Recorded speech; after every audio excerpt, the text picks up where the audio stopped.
Banks में पड़ा आपका पैसा बर्बाद हो रहा है और आपको इसकी भनक तक नहीं है। तो बात है 2010 की, जब इंडिया में सिर्फ एक ही नाम गूंज रहा था, विजय माल्या, जिसका 10,000 करोड़ का स्कैम पकड़ा गया। अब आज तो लोगों ने उसे हीरो बना रखा है, लेकिन असल में उसने 22,000 करोड़ डिपॉजिटर्स का पैसा दांव पे लगा रखा था। और ऐसा आज से नहीं बल्कि हमेशा से होता आ रहा है। हम मिडिल क्लास लोग खून पसीना बहाकर मेहनत करके मुश्किल से पैसा कमाते हैं और बैंक में रख देते हैं, ये सोचकर कि ये हमारा पैसा है और बैंक इसे सुरक्षित रखेगा। लेकिन ऐसा बिल्कुल भी नहीं है। जैसे ही आपने अपना पैसा बैंक में जमा कराया, वो पैसा आपका नहीं बल्कि बैंक का हो जाता है। फिर चाहे उससे बैंक किसी बड़े बिल्डर को लोन दे, किसी बड़े आदमी को फेक बीआर दे, या एलओसी के नाम पर किसी बड़ी एयरलाइन कंपनी को सारा पैसा दे दे, और इस पे आपका कोई जोर नहीं होता। और जब तक आपको एक खबर मिलती है, आप दौड़ते हुए बैंक जाते हो और बैंक के बाहर आपको ये लंबी सी लाइन देखने को मिलती है, जो आप ही की तरह बैंक में अपना पैसा लेने आए हैं। डिमोनेटाइजेशन हो या पीएमसी बैंक घोटाला, हर सिचुएशन में अगर किसी को निराशा हाथ आती है तो वो है मिडिल क्लास, जो बैंक्स को अपना मसीहा मानते हैं। लेकिन दरअसल बैंक्स आपका मसीहा नहीं, एक मास्टरमाइंड है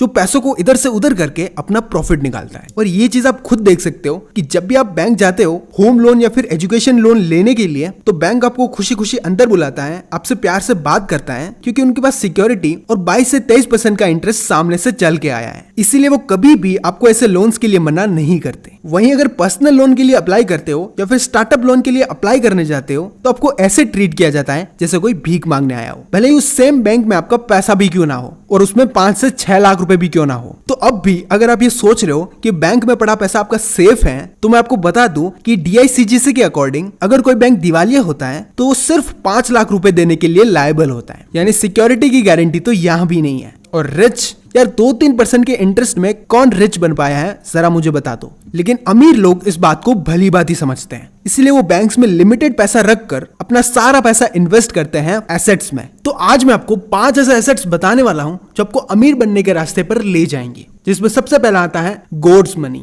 एक बहुत ही फेमस इंसान का कहना है कि मैं उस चीज को क्यों हासिल करूं जिसे इंसानों ने बनाया है, बल्कि मैं तो ऐसी जगह इन्वेस्ट करूंगा जिसे भगवान ने बनाया है, and that is gold and silver. और जिस इंसान ने ये बात कही है वो है रॉबर्ट कियोसाकी, और वो गोल्ड और सिल्वर को गोड्स मनी कहते हैं, क्योंकि ये दोनों ही एकमात्र ऐसी कमोडिटीज हैं जिन पर ना तो कोई गवर्नमेंट कंट्रोल होता है, ना ही कोई मार्केट फॉल। रॉबर्ट कियोसाकी का कहना है कि आपके इमरजेंसी सिचुएशंस में ये गोल्ड्स मनी ही आपका सबसे बड़ा इंश्योरेंस हो सकती है, क्योंकि paper currencies like dollar, Indian rupees या जापानीज येन एक्सेस प्रिंटिंग और मार्केट इन्फ्लेशन से हमेशा अपनी वैल्यू चेंज करते रहते हैं। और इस नए साल में तो रुपया ऐसे गिर रहा है जैसे दुनिया की सबसे कमजोर करेंसी हो। लेकिन गोल्ड एंड सिल्वर बुरे से बुरे मार्केट कंडीशन में भी अच्छे रिटर्न्स देते हैं। और एग्जांपल के लिए 2008 का क्राइसिस ही देख लो। एक तरफ जब स्टॉक मार्केट पूरा घिरा हुआ था, रुपया तेजी से बढ़ने लग गया, रियल एस्टेट मार्केट पूरी तरह क्रैश हो गए, लेकिन गोल्ड के प्राइस स्काई रॉकेट कर गए। यानी जहां सारी इन्वेस्टमेंट्स लॉस दे रही थी, गोल्ड एक सेफ हेवन एसेट था।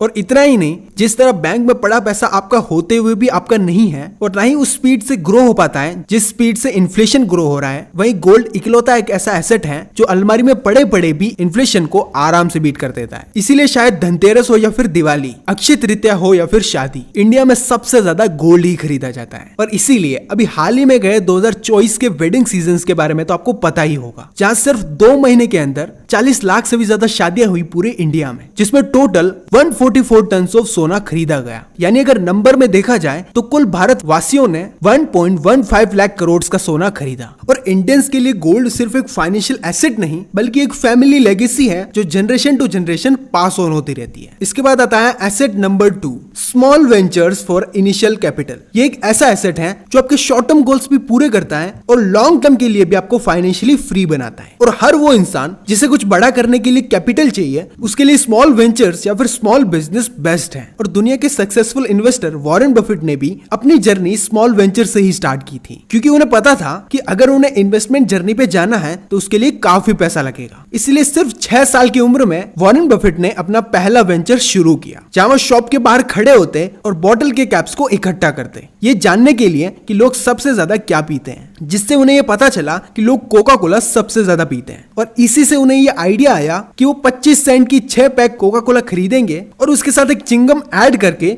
एक बोतल को 5 सेंट में बेचेंगे। और यंग वॉरेन बफेट ने यही किया और डोर टू डोर जाकर कोका कोला प्लस च्युइंगम बेचना स्टार्ट किया। और यहीं से उनकी एंटरप्रेन्योरियल जर्नी शुरू हुई और उन्होंने इन्वेस्टिंग करना स्टार्ट किया। इसके बाद पैसा कमाने का उनको ऐसा जुनून चढ़ा कि उन्हें हर जगह सिर्फ अपॉर्चुनिटीज ही दिखती थी। और जब वॉरेन 16 साल के हुए तो उन्होंने एक बार्बर शॉप में बहुत ज्यादा भीड़ देखी और वहां पर सिर्फ एक ही आदमी था जो परफेक्ट कटिंग करता था और इसीलिए बहुत सारे लोग उसके लिए वेट करते करते बोर हो जाते थे और कुछ लोग तो लेट होने की वजह से निराश होकर चले भी जाते थे। और तभी वॉरेन बफेट को आइडिया आया पिन बॉल मशीन लगाने का और तभी उन्होंने उस बार्बर से बात की और उसकी शॉप पे वो मशीन लगाई, जिससे अब लोगों को एंटरटेनमेंट का सोर्स भी मिल गया था और इससे उस बार्बर की दुकान भी चलती और साथ ही वॉरेन बफेट का बिजनेस भी चल पड़ा। धीरे धीरे उन्होंने और भी शॉपिंग मॉल्स और शॉप्स पर वो मशीन लगवाई और $1000 अर्न किए। इसीलिए वॉरेन बफेट की इंस्पायरिंग जर्नी हमें सिखाती है कि करियर के स्टार्ट में ही अगर आपको true wealth, smart work, hard work सीखना है तो जॉब करके बैंक में पैसा डालने से अच्छा है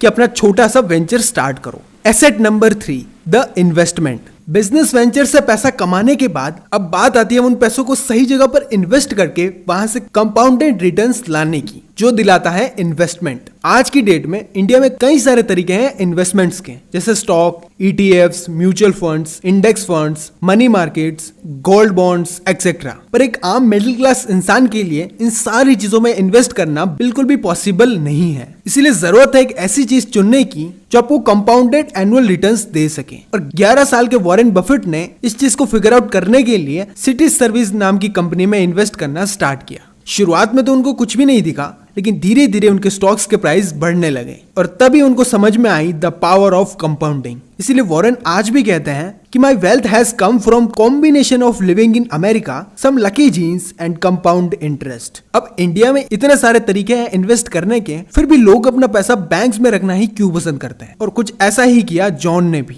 जब जॉन को उनके दादाजी की तरफ से 10 लाख रुपए मिले तो उनके दादाजी ने उनको सुझाव दिया कि इन पैसों को FD में इन्वेस्ट कर दे और 10-15 साल बाद देखना पैसा कितना बढ़ जाएगा। और दादाजी ने जैसा कहा उसने वैसा ही किया। वहीं दूसरी तरफ जॉन का कजिन ब्रदर था जानी एक अच्छी IT कंपनी में जॉब करता था और उसका सैलरी पैकेज भी काफी अच्छा था और साथ ही उसका स्टॉक्स की तरफ काफी अच्छा रुझान भी था। और उसका यह मानना था कि अगर लाइफ में इन्वेस्टमेंट अच्छे तरीके से कर दी तो लाइफ सेट है। और इसीलिए उसने रिसर्च करना स्टार्ट की और अपने लिए 10 स्टॉक का एक पोर्टफोलियो बनाया, जहां से उसको 15 से 17% का रिटर्न मिलता। उसके बाद उसने अपनी 10 लाख की सेविंग्स उठाई और उसे लगा दिया स्टॉक्स में। अब जॉन और जानी का एक बहुत ही दूर का भाई था जनार्दन की फैमिली एकदम ही आम मिडिल क्लास फैमिली की तरह थी। ना बाप दादा की पुश्तैनी जमीन, ना ही कोई महंगे कॉलेज की डिग्री। इसीलिए जनार्दन एक नॉर्मल फाइनेंस कंपनी में काम करता था और उसने डे 1 में ही फाइनेंशियल प्लानिंग स्टार्ट कर दी और हर महीने 10,000 रुपए SIP में इन्वेस्ट करता और हर साल अपनी इन्वेस्टमेंट को 10% से स्टेप अप करता। अब 20 साल बाद आप देख ही सकते हो कि जॉन, जानी और जनार्दन कहां पहुंच चुके होंगे। जॉन के इन्वेस्टमेंट की टोटल वैल्यू हो चुकी होगी 36,31,000 रुपए।